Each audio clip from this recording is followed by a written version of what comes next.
Welcome to the SusTalk podcast. I'm Susumu Araki. After 50 plus episodes of sports and conversations with others, and then just learning about professions, I have a special announcement to make. I've officially joined the HSP Network.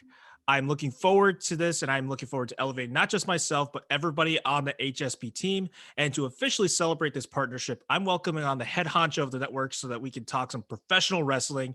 Please welcome to the pod, Jeff Berga. Jeff, thank you so much for joining me today.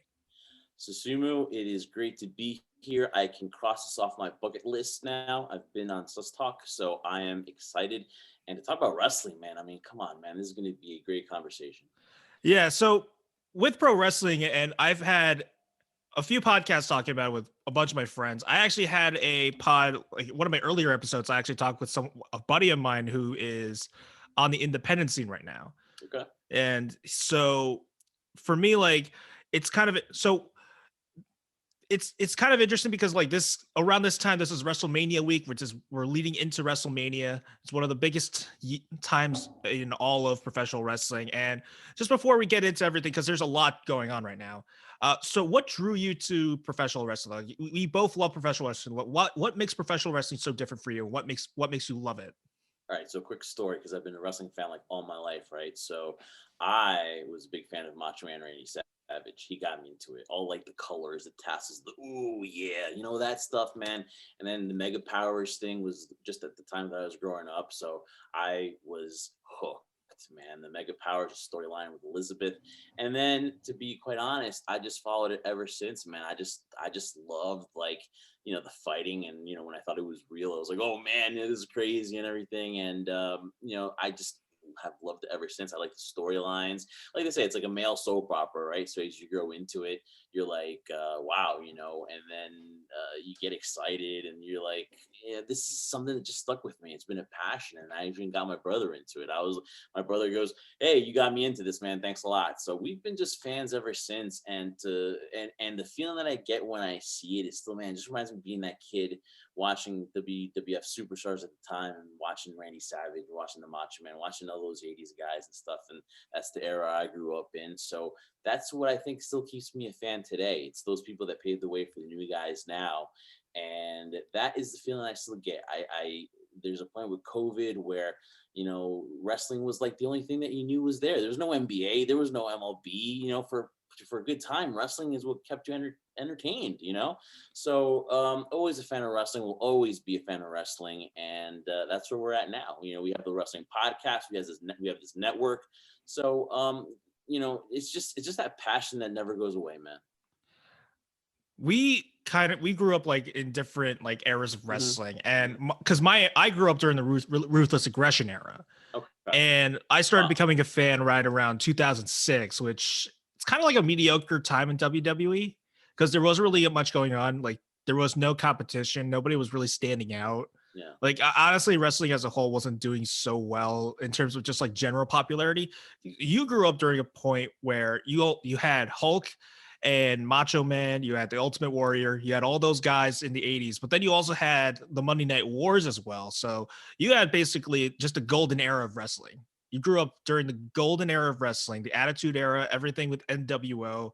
So I'm kind of envious of you, to be completely honest. Well, right I mean, now. you have the network now, so you can go back and relive those. But it doesn't feel the same because you watched it in the moment. So I get you, because let me tell you something. To go from the Attitude Era to those mid 2000s where they were trying to make the new stars, and if you go to the Ruthless Aggression documentary, right, it portrays that where it was tough, man. Once the Stone Colds and the Rocks and all those guys moved on, you can feel the way you can feel about John Cena, right? But after that, they had to evolve these Randy Ortons, the Batistas, the Brock Lesnar's, right? But there was an in between where they were trying to find people, and they were just like that. To me, that is like kind of the lost period where, like, man, they were really in need of making new stars. So that's really a tough era after the Attitude Era to follow wrestling. But hey, something about it drew you to that, right?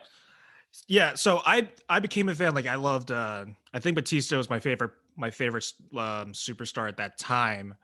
And then I kind of got away with it a little bit since when they moved over to the PG era, and then I got back into it when the Summer of Punk happened, and then got back off of it again, and then officially got on it the moment Daniel Bryan's Yes movement happened. And then since then I've been really into wrestling. So I've been doing like something else recently with my pod, which was I wanted to relive the year 2016 because I feel like that's the year when professional wrestling I officially felt unlocked to it. You know, like I not Yeah. only looked at it from as an entertainment standpoint, but I also looked at the behind the scenes stuff that was going around. And I started listening to a lot of the podcasts that talk about wrestling, especially some of the news that's going around, and also listening to Wrestling Observer as well. So I really got into it. And then that's when I also got unlocked to other promotions outside of the United States. So I got into New Japan in 2016.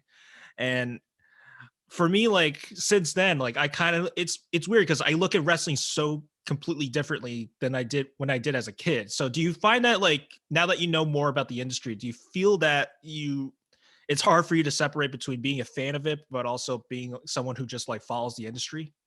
Dude, it is tough to be a fan now and be that innocent fan where you're like, oh, you're rooting for that guy, but you're not like, oh, why don't they push him more? Oh, why doesn't Vince like him? Oh, he must have heat in the back. Oh, he must have done something to upset the book. It's not the same, man. And social media has been amazing to get people's names out there, but it's also been a hindrance now because that kayfabe, right? All that stuff is lost. There's no more kayfabe, right? There's no more like riding with you're a good guy, you ride with the good guys, you don't ride with the bad guys. Now you're seeing shows like Ride Along where they're enemies and they're riding along in the same car, right? So social media has been such a positive as far as like, hey, New Japan, I would have to buy tapes, right? I would have to buy tapes back in the day to get to have my fix of New Japan. Now I go on social media, people are putting clips. There's New Japan World, .com. They have the streaming service. So I think that yes, we're never going to get back to innocence, Susumu. So we have to look at it now as in the area that we're at. We have to look at it as the fans that we've been made to because of social media. That's the only way to be now. And I think what hurts it is stuff like that we don't like. We get to portray our opinions because back then we couldn't go on our Twitter or Instagram and knock any of this product. But now with one touch of a button, we can send and we can say, oh, I hate this angle. Oh, I hate, so it's good and bad, but I think we have to adapt to what the norms are. And I think wrestling, you'll never please anybody. And that's, I think, what's wrong with this is like, no matter how good you do, you're not going to please everybody and everyone has a voice. Let's immediately go into an event that happened this past weekend that has caused a lot of derision amongst the fans, which is we're going into AEW's last pay-per-view, like Revolution, right? Sometimes I keep forgetting. I think it's Revelation. I have no idea. Revolution or Revelation or Elevation. They have so many shows now. It's crazy. Yeah, so Revolution. The main event was Kenny Omega defending his AEW World Heavyweight Championship against Jon Moxley in a exploding hardcore barbed wire death match, which I was such a critic of it initially, just hearing it, because how are you going to pull this off without looking so ridiculous? But I guess the whole point is you have to make it so ridiculous to the point where it's entertaining. Which they did throughout that match. They did a really good job at it. They really did a good job making a great match out of something that seemed so far-fetched that it's just, come on. I'm just anything that explodes. I mean, come on, man. I can't get into that. Like, I don't understand how people like that stuff. Like, especially like they were drawing a lot of inspirations from like death matches in like Japan from the 90s. So and there's a thing to assume, right? Because we have video and clips of what they look like. Plus, AEW is kind of promoting that, right? Because they had a deathmatch legend kind of like talk about Kenny Omega and Jon Moxley in the match, right? And you're thinking, oh my God, this is going to be the craziest thing. How are they going to pull this off, right? So, Susumu, it's like 99.9 was great. They busted their butts off that match. But what do you remember? You remember the Gilbert introduction with the little pyros at the end, man. The sprinkler system. The sprinkler. And you're like, what the hell? What do you really want? Do you want these wrestlers to really, you want body parts flying? But here's the thing. They could have done something where they could have maybe had pre-recorded that segment because there's no fans there. They pre-recorded the Sting thing, right? They pre-recorded the remember last time in Jacksonville they had that Jericho's team inner circle against the Elite, right? They had that was pre-recorded. So I'm thinking, all right, you can do something where you can either do like a drone view where you see it like explode, or maybe have a trap door and you have fog and you have Moxley slip out, and you do something where it just failed. And what do we remember? What are we talking about now? Not Moxley and Omega busting their butts, whatever, in a really good match. We remember the finish. And I mean, and I think they tried saving it by saying that Omega, built a crappy death match ring, whatever. But at the end of the day, what are we talking about today? Assuming we're talking about the botch, and that's it. And Omega, I heard, was pissed off, and Moxley made that 5-minute speech afterwards to try to kind of save it. Eddie Kingston, God bless him for kayfabing the whole time, right? But again, what are we going to talk about? It's the finish that they remember. It's the finish. It's not the middle, the beginning. It's the finish. Yeah, I remember there's a quote that was floating around throughout everyone's social media, which was like a Vince McMahon quote. It's like the only thing you remember is the finish, and that kept floating around. Everybody was parroting that particular quote. Yeah, and it's true though. It's true. I mean, what'd you feel about it? Is that all you get to think about right now? Is the botch? It is, but also at the same time, like I've been thinking about this a lot because I'm like, I feel like this was on purpose. Okay. I feel like this was on purpose because we keep talking about it. Like the whole point of now, it's like we have to keep talking about it. And look, they kind of accomplished exactly what they were going to do anyway, which was turn Eddie Kingston babyface, right? Okay. Turn him babyface, because I feel like as fans, like we want AEW to succeed so much that the fans are willing to, like, they're not going to completely say, oh, this is the worst thing happening, even though, the finish was horrible. Like I admit that, but I feel like the intention was made clear, and the fans are buying into it, because who doesn't want to see Eddie Kingston as a babyface? Yeah. Who doesn't want to see that? And like I felt like the intention of the whole thing was already made clear. And I kind of like that. That's like the only thing they can do. Like you could either acknowledge it as a mistake and harp on it, or you could just move on and just like go with it and just say that, Kenny made the ring, he made the setups, and yeah, he did screw up. So in kayfabe, they do have some form of an alibi. Yeah, definitely do. Yeah, I mean, that was really whoever thought on their feet about it, whether it was like last minute, because I know at their media call afterwards, they were talking about, Tony Khan brought it up, and I know Moxley talked about Omega building a crappy death match, and he had to build it himself too. You saw the little vignettes of him building that thing by himself. So yeah, maybe Kenny should stop welding. He should stop welding and just stick to wrestling. But again, though, they did leave themselves an opening there where they could have blamed it on Kenny building it, whatever. But we're talking about that now. But though, here's the thing, though: 2 weeks from now, we'll move on to the next thing. Exactly. And the wrestling fan will unfortunately complain or like the next thing. So they can just save themselves with the next pay-per-view or the next signing that they make. So I mean, but next week we won't be talking about it. Exactly. They kind of just like wiped us all clean, because you know what they did in the next Dynamite? So drastic changes. Yeah. Drastic changes because the inner circle imploded. Well, kind of imploded. Like one MJF defected, formed his own faction. Yeah.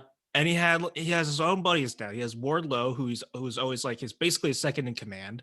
Yeah. And then he brought in Tully Blanchard, FTR, Sean Spears. And I'm just like, they look so cool. That looks so cool. The way they beat them down, I was like, these are the perfect people to surround MJF. Yeah. So like the thing was that they were talking about, kind of constructing the Horsemen again, because I believe like Arn Anderson filed for the trademark, and I think WWE doesn't have that trademark. I think they can use. I'm actually shocked they don't. Yeah, so they can use the Horseman thing. So it's going to be interesting to see what happens. But I think MJF is like a great talent. I kind of thought that MJF was going to turn on Jericho. I thought they were all going to turn on Jericho. I thought the inner circle. Yeah, I love that. I love that double swerve, because I loved it. They all were just like, you don't think they thinking, oh, we're going to turn on Jericho and then he's going to go solo by himself. Like, nope, they're going to keep the inner circle and we're going to turn the inner circle babyface. Yeah, because 1.5 factions feud, it works. You have so many matchups now, right? You're gonna have MJF's team and the Inner Circle, and it gives everybody a feud there. So it made sense to have a faction versus faction. Do you think that they're gonna do so remember before the pandemic hit, they were planning the event, I think it was at the Prudential Center, Blood and Guts. Yeah, yeah. And Oh, yeah. so an idea floated around, I saw in a comment, which was that this is probably going to be, if they wanted to do Blood and Guts this time around, they could probably do it with these two teams facing off against each other. That totally makes so much sense because I think the Prudential Center is at like 10% capacity now to have fans. I mean, you don't even have to have it in Prudential Center. You can still have it in Jacksonville. Like True. Would it have been like their version of the War Games match essentially? Is that what Blood and Guts was? Yeah, that was going to be there. They're going to have the two rings, and I'm pretty sure the cage was going to come down and stuff. So I honestly, though, I think I heard Cody mention that they want to do something big for when they come back to Newark. That's like one of their top targets. When the pandemic is over. So I think that if we get something like that, which you brought up there, I think they would probably do it for that. But the lead-in is going to be good. You're going to get like a mini War Games there with those two factions. Yeah. Because they were going to plan it for Inner Circle versus the Elite. Yep. That was the initial, and things have changed up so much. And I gotta say one more thing before we move on to WWE. God, I love what they're doing with Hangman. I love I love what they're doing with Hangman so much. It's so wholesome. Dark Order, my God, everybody there is so wholesome. I love it. I love that Hangman finally has friends that he can actually depend on. Yeah. I didn't even know that. He's a future star, man. Hangman Page. He kind of got lost in there after he lost to Jericho for the AEW Championship, right? And he kind of got lost in there, but he refound himself, and now he's definitely a top star in that company. So I think this thing with Dark Order again is going to work. And I mean, you can see it early, when they get on on that big lawnmower that they all got on. I've never seen a lawnmower like that before. It's just funny stuff, man. And I think Hangman is definitely a star. I feel like it's perfect because like the Dark Order have been the stars of behind their other show, like BTE. Big stars. Like honestly, John Silver has become a bigger star because of BTE. Yeah. And I think it's great to watch that they're utilizing everybody through different ways. Like I was worried because initially they had BTE as their own thing, and then like they had another stuff for separate. Like they tried to branch out for some reason. I'm just thinking like, why not just put it all in one channel? Yeah. Why not all your content should be on one channel? Why are you like separating everything? I don't understand that. But I'm just trying to think like this. You mentioned, he's a top star, and the build definitely is that it's going to be Hangman versus Kenny at All Out probably. Oh yeah, I mean, that's the big payoff. It has to be. Yeah, I mean that is something that I'll watch. I just, before you move on, actually, what did you think of Big Show or Paul White joining AEW? Were you surprised? And then Christian came out. I was a little like let down. I like Christian, but I was a little let down. But what do you think of those signings? Do you think that they're gonna pan out in AEW?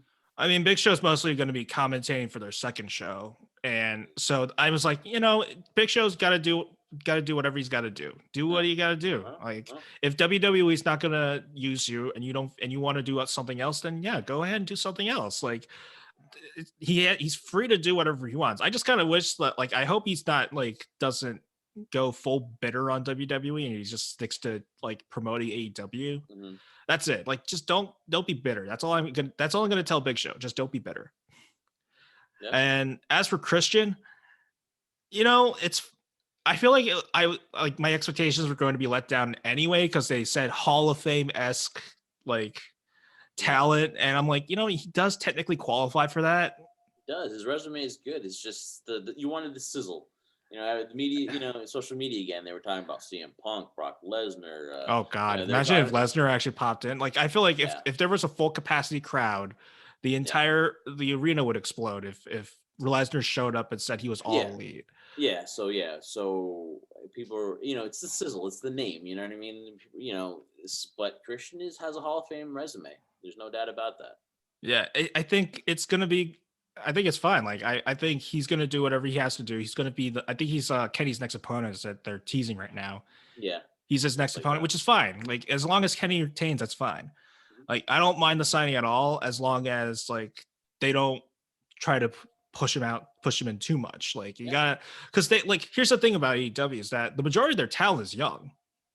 It's it's a lot of homegrown people, a lot of people from who are independent indie stars, and handful of them too. Like you can honestly say are like AEW made them a bigger name. So like guys like MJF, Darby Allin, and Jungle Boy, like those guys are like made by AEW. They weren't like indie stars before then. Like they were on the rise, but AEW really made them like bigger names. Yeah, AEW gave them a platform, definitely. Yeah, so that's the majority of their stars. By the way, the other new star that they got recently, Ethan Page.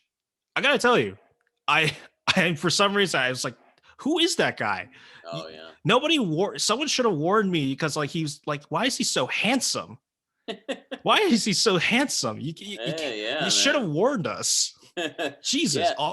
all ego Ethan Page. I've never heard of him, but like I was very happy to see him. Definitely Impact Wrestling. He's also was a tag team champion there, and honestly, like a young and up and coming star. And so AEW snatched him up, and he's all elite now. So yeah, so we definitely did a good job in his debut match at Revolution, though. So he's got a bright future as well. So how's that looking for that Impact partnership? By the way, is it kind of like they're just cross pollinating and then just trading stars in and out until everything's good? Kenny Omega is going to challenge for the championship because right now they have they got to consolidate it, right? They got to. I think Rich Swann is the champion as well as Moose. So the winner of that will unify the TNA Championship or Impact Championship right now and make it as one. And the winner will face Kenny Omega. So you got Kenny Omega now challenging for titles over there in Impact Wrestling. I think once the pandemic clears and it's a little bit better, we're going to see more of an influx of New Japan stars because I think they were rumored to have Okada was going to be there. So I think. Oh wow! Yeah. So I think eventually that's going to happen. Right now we got the Good Brothers showing up on AEW. They're on Impact. So you're seeing like little bits that they can, and I blame it all on the pandemic right now because I think we'd see more New Japan wrestlers come over to the States. But I think for now they're just giving us a little bit, and I think. Hopefully in the summer when things start clearing up and hopefully, we get back to normal a little bit, I think we'll see more of the influx of New Japan stars coming to AEW and Impact and vice versa. So I think the door will be fully open in hopefully less than 6 months.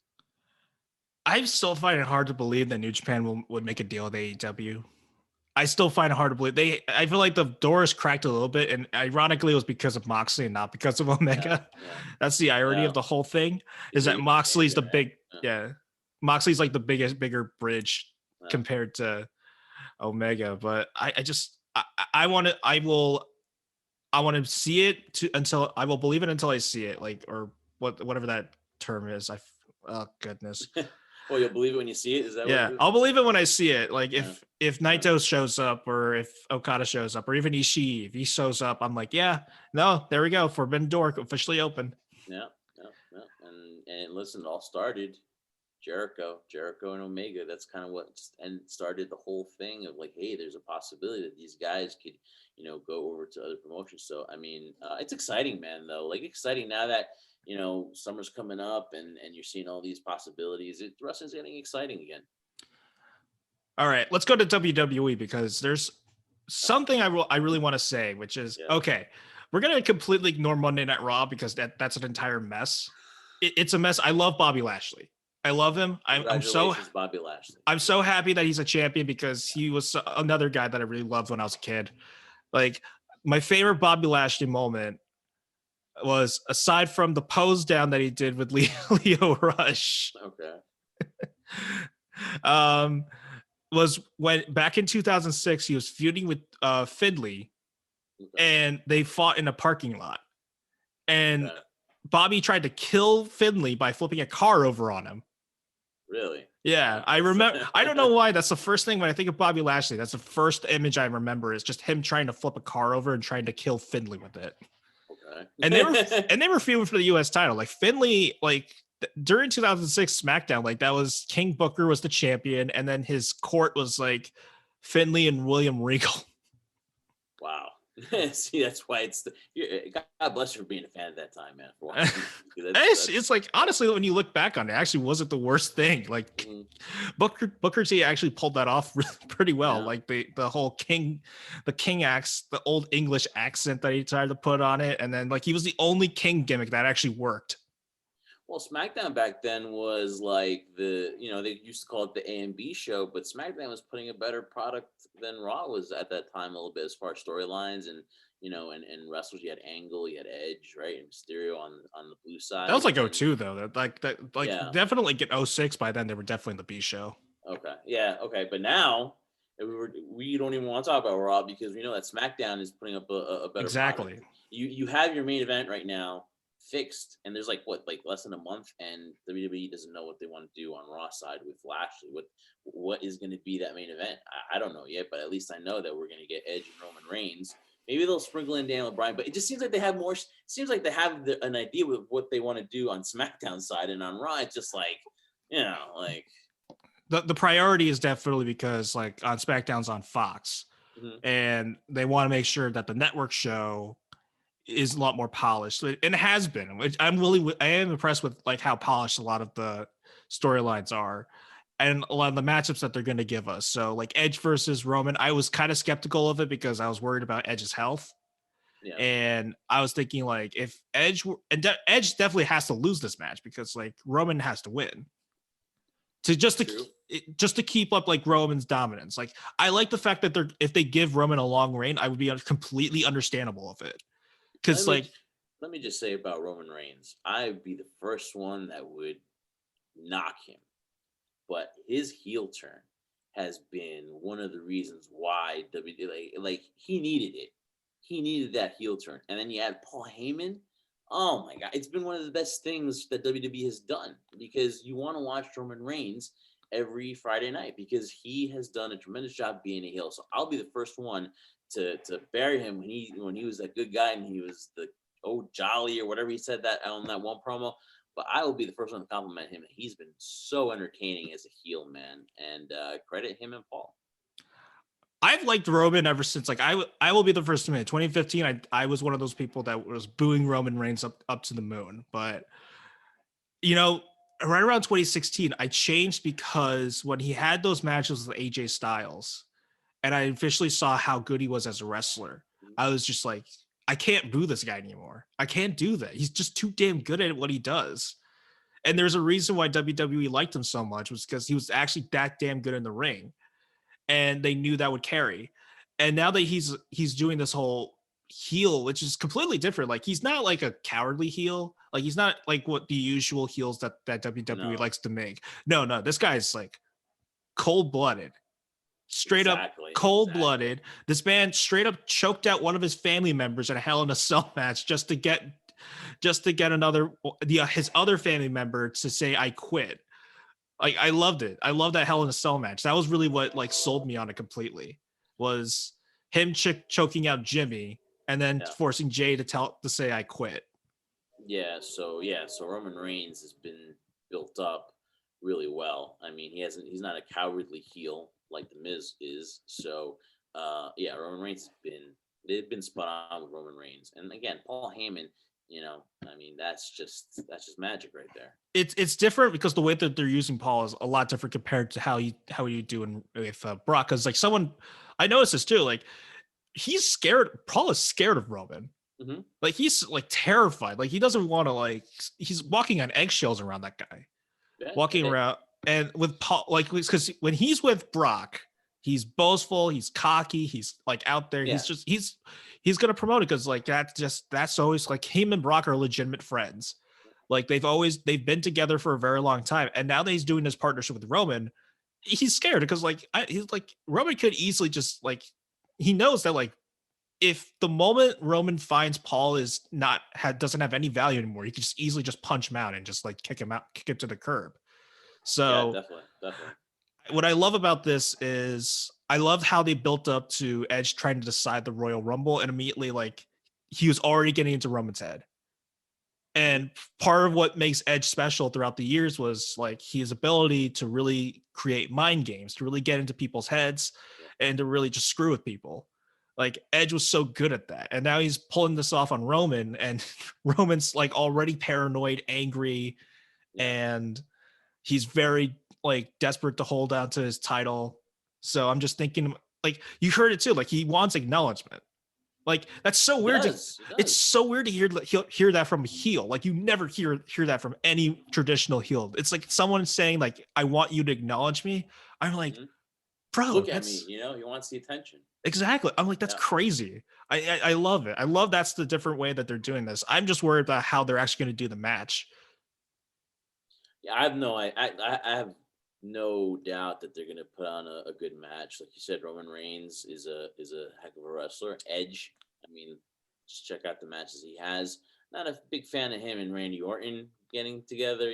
Wasn't a big fan of those matches, but still, all in all, like he's a great wrestler, Hall of Famer. So I mean, I think the build-up as well. I mean, I'm looking forward to it, man. WrestleMania, them going at it, whatever, and Daniel Bryan's in the mix. We'll see what happens there. I don't think he's going to be in the mix. Sadly, I wanted Brian Roman Reigns at WrestleMania though. I thought that name value, both of those guys are big names, Yeah. and I felt like that they could really pull off something that we really wanted to see like 6 years ago.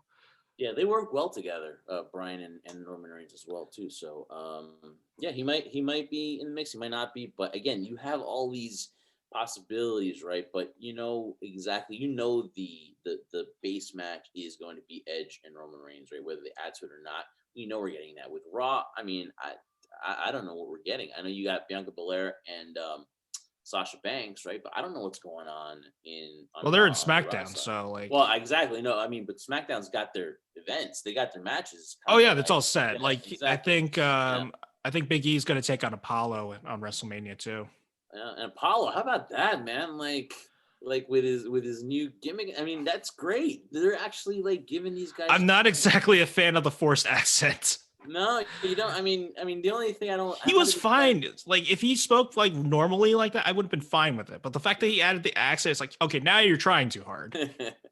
Yeah, I mean, at least, see, Apollo is a guy that's talented. Got lost. He got lost on Raw and SmackDown. Got back, lost on whatever. Flip flop so many times. Now they're actually doing something with him. So I'm all for it. And then you guys got guys like Murphy that who's sitting there. Aleister Black is sitting on the bench. I mean, there's so many talented people on there that could be given a shot, but because they Vince doesn't like them, they're not going to use you and stuff. So I mean, I SmackDown is just a much better product. It's much more like concise because of the 2 hours, I think. Yeah. Oh yeah. It's because of that. I do also think that, God, I can't wait to see Sasha Banks and Bianca Belair, because like that's a now versus future kind of match, Yeah. because Bianca is so damn talented. She is. She's incredible. Like, I don't think I've ever seen like I aside from probably Charlotte. Mhm. Like, I want to see Bianca Belair versus Charlotte sometime in the future, because that Oh, has to be that is the most athletic and most talented match you could possibly give. Because Charlotte does things that nobody else in the women's division can do, and Bianca's the same way. She Most does definitely. exactly. I love it. But Sasha Banks she can work with basically everybody, Mhm. and that's what makes her an excellent champion. I'm really appreciative that like we're gonna get that match, and SmackDown basically got both the really good matches Yeah. that are going to be built really well.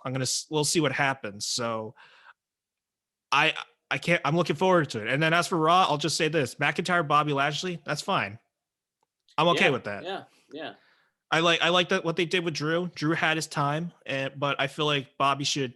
Personally, I think Bobby should keep the title, but I understand if they wanted to give it back to Drew, because Listen, Drew had a tough job because he became a champion, and this pandemic just, you know what I mean? It just like was yeah, something that you can't blame him for. Like, he had a good run, but I mean, I can't really, if people are going to criticize Drew, and I saw people were like, oh, they were happy that he dropped it to the Miz, whatever. And think about this though, the guy really didn't have. He was facing the global pandemic, man. So like, you didn't have a chance to see what it'd be like with the fans and stuff like that. So to me, I just can't really criticize his run. I think he had a good run, but people that are knocking it, I mean, if you trying to put on a show there with like no fans, nobody there, it's tough, man. Wrestling needs fans. It really does.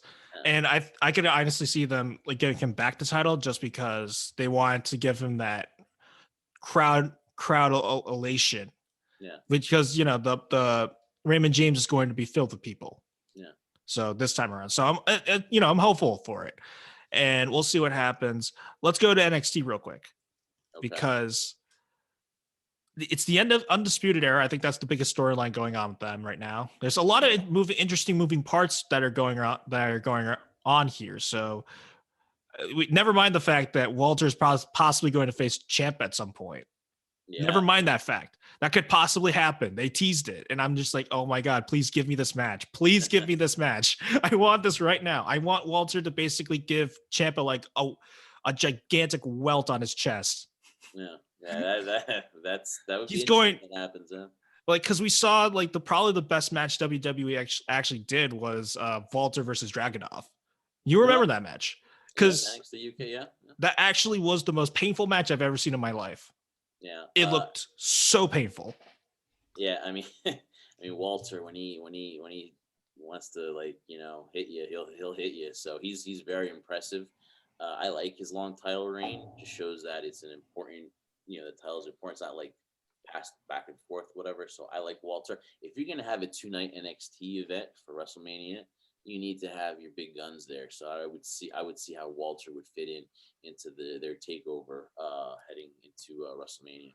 I remember the match because I was at NXT Takeover from New York, and were you? By the way, were you there in attendance by any chance? Yeah, I've been to like all of the NXT shows that been in Brooklyn. I've been to like I've been.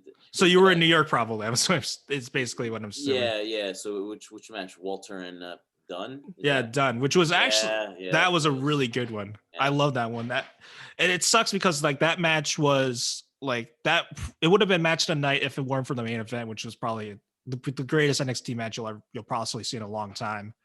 Gargano and right? Yeah, that was it was great. And you watch Walter, like he's also had like really good matches with Bates, which was incredible. Gave another 5+ star match for WWE, which rarely happens. The last like legitimate 5-star match that they've had was the Money in the Bank match in like 2011. That was the last time Meltzer gave them a 5-star match on their main shows. Yeah. But for TakeOver NXT, they've been getting like a handful of 5 stars, which is great. Like it shows that like that's where the talent is, and I love, and they're really just trying to promote it into like this for the the big the wrestling fans that are like not the casuals.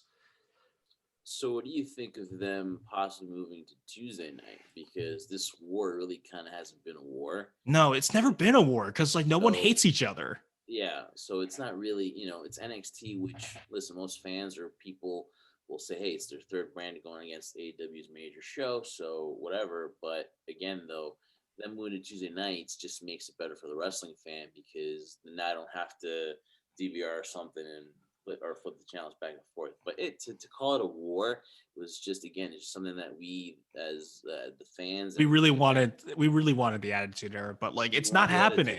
It's not.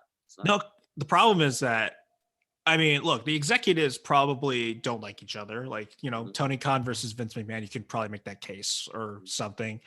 But the wrestlers themselves, like, they like each other. Like, everybody in the wrestling industry likes each other now.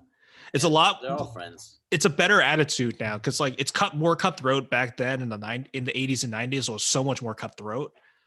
But now everybody's just chilling. They know each other. A lot of these guys, like, they grew up in the same, like, independent circuits. Yep. So like they all know each other. Like Adam Cole for years, like he's grew up with guys like with everybody in Undisputed Era, with Kyle O'Reilly, Bobby Fish, and Roddy Strong. They were together most of the time. Like Adam Cole's also buddies with Young Bucks. He's also buddies with Kenny. And his girlfriend is Britt Baker. So I mean, it's exactly everybody like everybody's like really like friendly now, and I think that's better for the industry. That everybody's a lot more friendlier now than it is back then. See, back then people wanted to put each other out of business. Exactly. Back then, like Vince McMahon hated Ted Turner, Eric Bischoff, and McMahon. They Bischoff in a meeting saying we got to put the WWE out of business. That was his goal. That was cutthroat. Here, it's just like, everyone has a piece of the pie now. I have no problem everyone getting their piece of the pie. You know what I mean? Like, let them. The wrestling is better when we have this. So It's much better when it's in harmony. yeah, exactly. So it's like we're much better off. And speaking of Adam Cole, I wanted to talk about this because this was the main storyline, was the destruction of the Undisputed Era. I gotta tell you, I feel like they're handling it pretty well so far. yeah, because you're gonna get. I would think O'Reilly versus Cole, right? So, and it's 2 nights, maybe. That's the main event, night one. Yeah, there you go. You know what I mean? And then Finn Balor and Karrion Kross, sign me up. You know what I mean? Like it's gonna shape up like a nice card too. But Adam Cole, he's a guy that said that, hey, when he got questioned, why aren't you on Raw and SmackDown? He goes, well, NXT is where he will excel. And I think NXT is perfect for him. And I think that he wants to be the face of that company. He wants to put on stellar matches, and I think that's what he's been doing.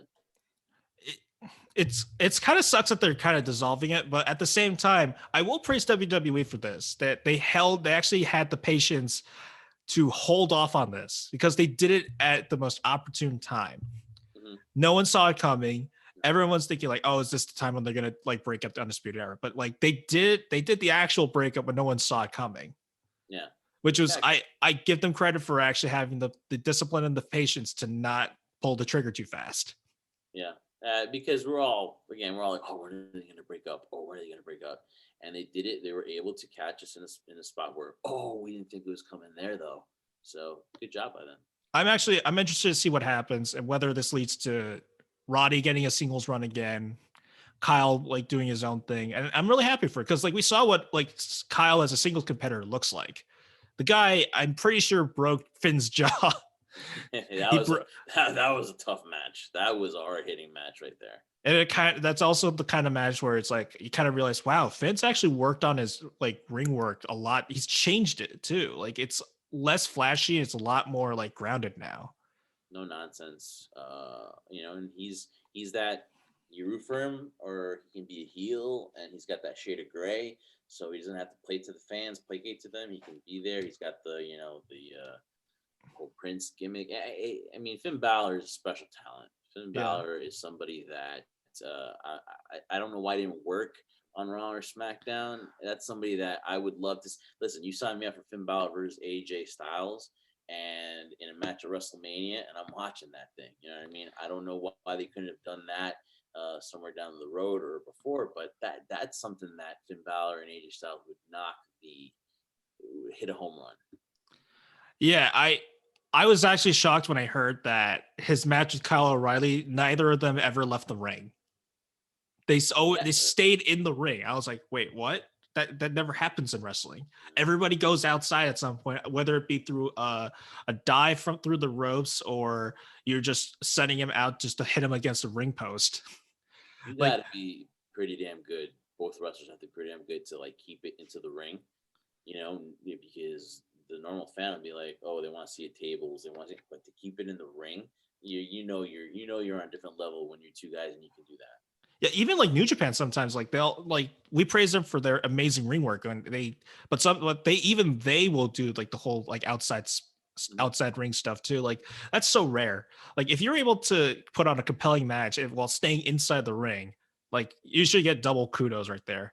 Like I love that. But back to the Undisputed Era, I'm curious to see where this goes, and I wonder if Kyle becomes champion down the road, and I'm curious to see what happens. But I'm just like I'm shocked to see what's going to happen with like everybody else, in where this is going to go, whether Karrion Kross becomes a champ, because like I've completely forgot that he was like he had to relinquish the title for a little bit. Yeah, he had that shoulder injury. He rehabbed it, came back just in time for Mania season. I think he really impressed everybody that he came back so fast from rehabbing the injury. And man, he has that it, and to get him in time for the biggest weekend that they have for WrestleMania, and have him in a match with Finn Balor, most likely, because they teased it. They teased this week. I'm down for that, and you have a lot of talent there. And we can have a whole different podcast on why the NXT talent sometimes, when they go up to the brands, why they don't make it.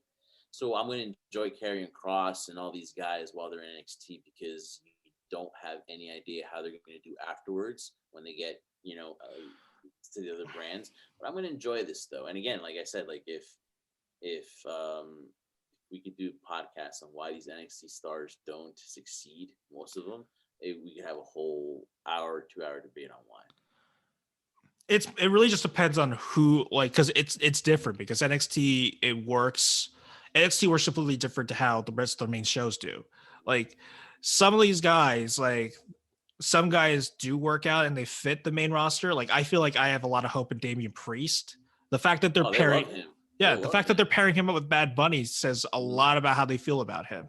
He has the perfect like attitude, the perfect gimmick that goes with it too. Like, and I also like the fact that he has a really deep voice. Oh, you're a fan of the deep voice. Oh, I love it. I love it. I love his feud with Gargano, of him calling him a moron, because the fact that that's like another set that I love about NXT during the pandemic era is heel Gargano becoming like this paranoid, crazy idiot. Yeah, he's good. He's man. He's so crazy. I didn't think he could pull it off. I thought, no, he's a babyface through and through, but no, he actually pulled it off. He's just that damn good. Yeah, exactly.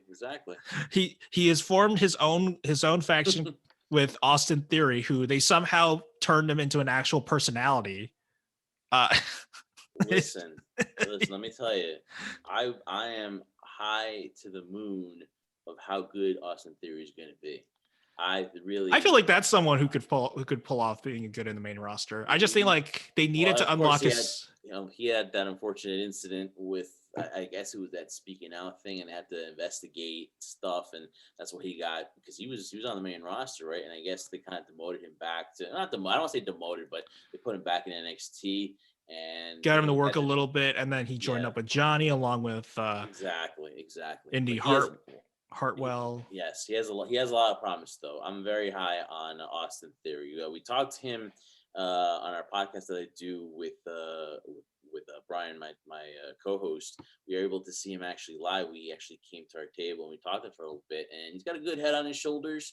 And we just look at him, he has that it, and I remember saying a while ago, like, this is your prototypical guy that Vince should love, that, hey, this could be the face of my company in the next, couple of years or so, because I think he's got that it. And I think he'll be better for this. And I think he's actually going to develop personality, because I think that was missing too when he was up on the main roster. So I think that Austin Theory is going to be a main player in the next few years. I'm looking forward to it. I like that they're turning him into this gigantic muscle buff idiot. He's hopefully he gets stereotyped with that, but he's coming out with a character, so that's good. It's working out for him, because like I think you pair him up with Johnny, who's like actually like smart. Like you got to do it. Like you got to have the idiot, and then the guy that basically like has to be there to correct him. Just be like, hey, it's like, no, Dexter kidnapped you. He chloroformed you. Why? Oh, that's another funny guy, Dexter Loomis. That's interesting. Oh my God. I don't want to touch on that one, because I can't, for the life of me, will never understand how Dexter Loomis is a gimmick. I don't get how that's a thing. I don't want to go any further than that, because like, come on, you're chloroforming him. Like, I can't root for that.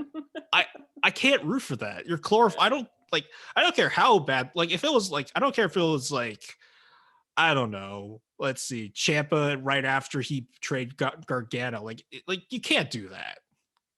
No, I can't accept that.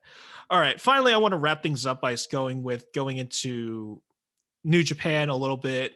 They kind of had to navigate through the pandemic era. Yeah. They have like crowds, which is great, but the problem is that they're not really allowed to cheer. They're just allowed to clap. Okay. Because like you've heard what a New Japan crowd sounds like when they're really into a match. Yes. It's one of the loudest buildings atmospheres you'll ever be in. And I had the opportunity to go to one of those events, which was, I think the last live event I went to was Best of the Super Juniors in 2019. I went to the Kirk and Hall show. Yeah. Wow. Okay. You got me. So how was it, man? Like, it was good. The problem was that I was sick during it. Oh, you were? Oh, no. I think I had pneumonia during the whole. Oh man, but you gutted it out, and you're the fan that you were, and you were like, I gotta go to this event, right? Yeah, I felt bad because I felt like I was also getting people sick. But aside from that, like I felt like I was able to enjoy it because I think was that the event? I think it was Shingo versus Dragon Lee. Okay. And Shingo, they were doing this whole thing where like Shingo is like this undefeated giant among the juniors, and I'm just like, this guy should be in the heavyweights. Yeah. So big. Yeah. No. Listen, I love New Japan. Huge fan. When this whole pandemic was going on, it's all you could do, just sit there, watch, catch up, and stuff like that. But a huge fan of New Japan. So you have, I think, and I'll go with this and ask you here. So you have right now, I think you want to get into this, the consolidation of the titles, right? What are your thoughts on that? Because to me, the New Japan titles to me are so prestigious. I was able to actually see the IWGP actually hold it, the Intercontinental Championship, and I was like, man, this thing is really weighs, what it's, and I was just like, why would you want to get rid of that? I don't understand it. I am not a fan of it. I think the problem is because they have the limited amount of people to work with right now. Okay. Like if this was like pre-pandemic, they'd be fine because they could just fly in people to challenge like for different titles. I'm in Okada's camp right now, where it's like I want that IWGP heavyweight title to remain that way. To be like, I want Okada to win it at some point, and to just see like, this is the IC title. I'm giving this back. That's not that. I don't want that. I want this title. And I get it. The value is the Intercontinental title, but it's still the IWGP Championship is the most prestigious prize in all of wrestling. Agreed. Like it is. No, it's anyone who says otherwise. If anyone who says, oh, well, like this title, like, no. That is a lie. And if you try to tell me that, I will punch you straight in your face. Well, not really. I'll just lightly tap you, and then I'll just be like, stop. No, I agree with you, man. You know why? Because they make it prestigious. They make it matter. Like Okada's part the reason. Like it doesn't really it never really hot potatoes around. It usually stays around like a limited number of people. Like it's like a very small pool of people. And you have a tournament all summer long for the opportunity to face the champion at their biggest event of the year at Wrestle Kingdom. So exactly, it's a grueling thing. I've seen these matches; they go all out every single match. I mean, some of these matches are crazy. You know what I mean? And the way they put their bodies through and everything like that, it just matters. And I love it. I know it's a little thing, but before the IWGP matches, and they put on the board champions that come out, like all the champions up to, you know what I mean? And you see all those, they just make it matter. They add importance to it. I'm a big fan. Yeah, so I like it because, like, look, it's what Kota Ibushi wants to do. He wants to hold the two belts. It's his thing. Like, I'm happy for Kota because he finally gets to become the champion that we knew he could be, and he's great. And I think it sucks because like initially for the anniversary show they were gonna do Ibushi versus Hiromu Takahashi. But Hiromu got injured again. He had to relinquish the title, and they had a nice substitute, which was El Desperado, who was, one of the more underrated junior heavyweights in New Japan. He's great. Like, and he had a little bit of history with Kota. Like his debut actually happened right around the time Kota was still the junior heavyweight champion. That's when he debuted, and that was before he came back from excursion. Yeah. So a lot of these, like, it's a lot of audible plays. Like they had to do a lot of audibles throughout the pandemic, and I give credit to New Japan for trying to navigate it. But like this 2-belt thing, they have to resolve it. I need the 1 belt. It has to be 1. I don't know why, but it's like I just want the IWGP Championship back the way it was. Okay. So yeah, I mean, you have valid points there, man, and definitely though, I think again, once everything gets resolved with the pandemic, we'll see, that crossover with Impact, because they need it. They need to get on US TV again, man. I loved it when it was on Access too. You were able to, to watch it here in the US market. Unless you stream it, it's kind of tough to watch the product and then to stay up. The time change and stuff like that. It's good that they have it on Access TV. You know what I do, especially if if I have to work one of the nights during wrestling, which usually is the case. It's like Reddit is so good about this. Okay. They have like clips. Some people, some wonderful people, they will clip some of the stuff and then post it on Reddit. Called, it's like the site called Streamable. Okay. It's great. So that's how I'm able to keep up with a lot of the stuff. Because sometimes like they clip out sometimes the AEW or WWE, they'll clip out some of the full segment and they'll like splice it. Yeah. Which, you got to buy time, whatever. You want to skip to the important parts, but like sometimes you need the context. Yeah.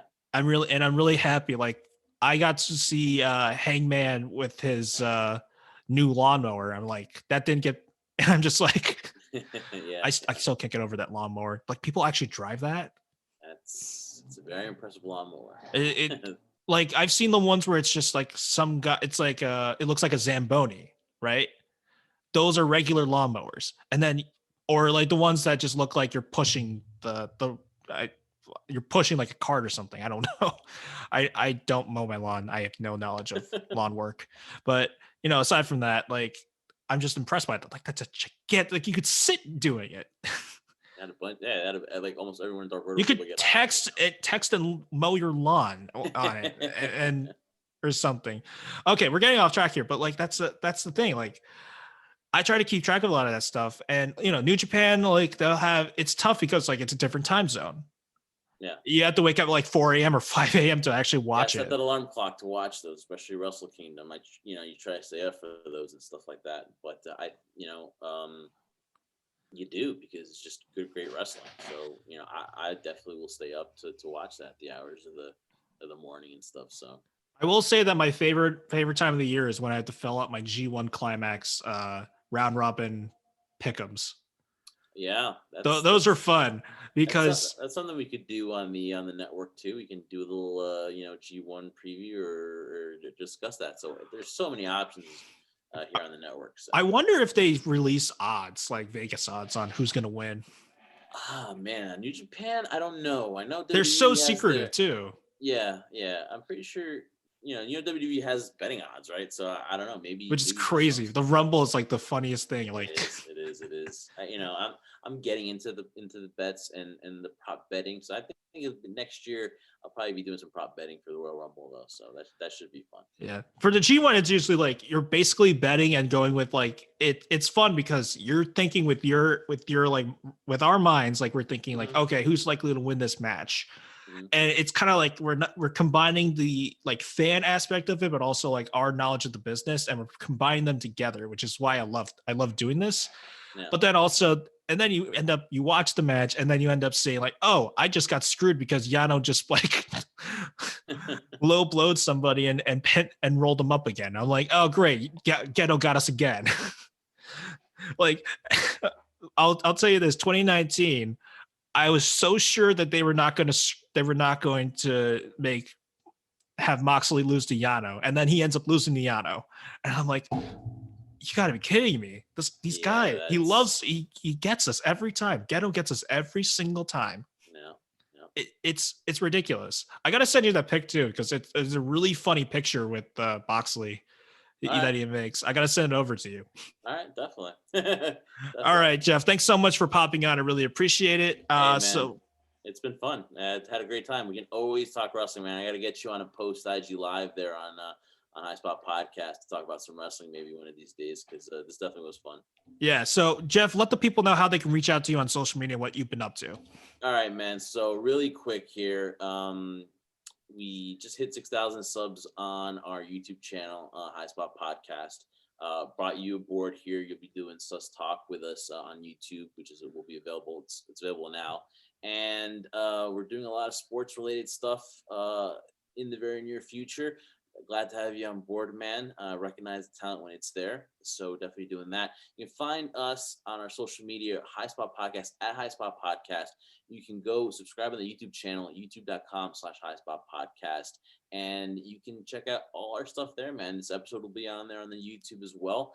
We got a baseball podcast up there. We've got NFL podcast there as well. So many things in the works, man. But again, though, follow us on our social media, High Spot Podcast, and also the YouTube channel, again, youtube.com/High Spot Podcast. All right, everybody, that's going to do it. Thank you so much. Do not forget to follow this podcast on Spotify, Apple Podcasts, and Anchor.fm. Thank you, everybody, for listening, and I'll see you guys next time.